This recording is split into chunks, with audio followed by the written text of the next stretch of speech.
The dictionary defines torture as an action or practice of inflicting severe pain or suffering on someone as a punishment or in order to force them to do or say something.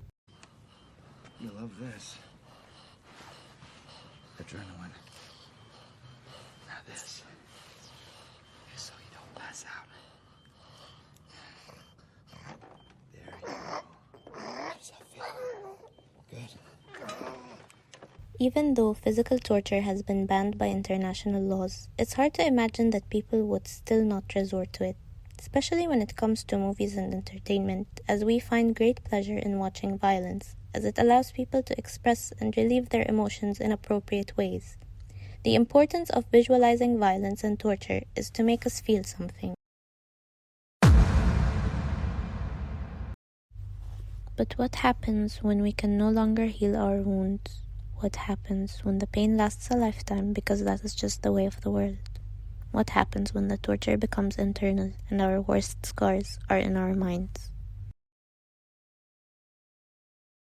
Torture and fear are inseparable, and so my personal hell would be losing someone close to me. The unpredictability, the pain, and the helplessness are a looming darkness that surrounds me every minute of my life, even when I know there is nothing I can do about it.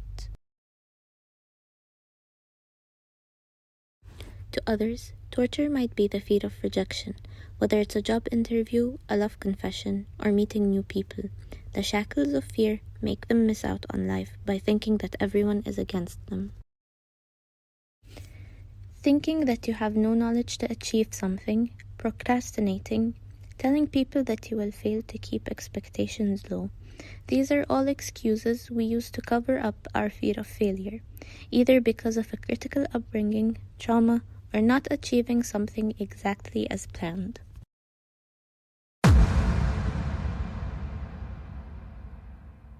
Not everyone is destined for greatness, but regardless of that, we still study and work hard, dreaming about a glamorous future. Job hunting is soul-crushing, and the piling up of rejections leaves you with deep wounds of self-doubt. Imagine being overworked, underpaid, and on top of that having to deal with a toxic boss. Someone who plants anxiety and fear about your future, causing mental fatigue, sleep deprivation, and a feeling of loneliness on a daily basis.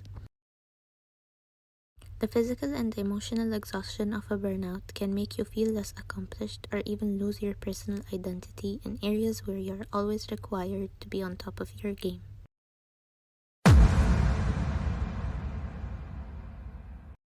Some people might argue that social media taps into some of the most terrifying forms of torture.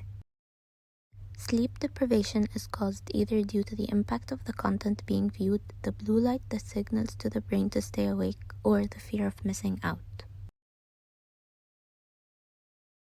It doesn't matter whether you're a public figure or not, everyone falls victim to shaming on social media at one point. That includes public humiliation, call-outs, cancellation, and doxing. The social media that connects also disconnects, putting some users in what is the equivalent of solitary confinement, being alone with their thoughts and disconnected from people and reality. The loss of meaningful physical social engagements is the real torture, as we can't live without them. So, in the light of these examples, everyone would be able to define their own forms and ideas about this kind of torture.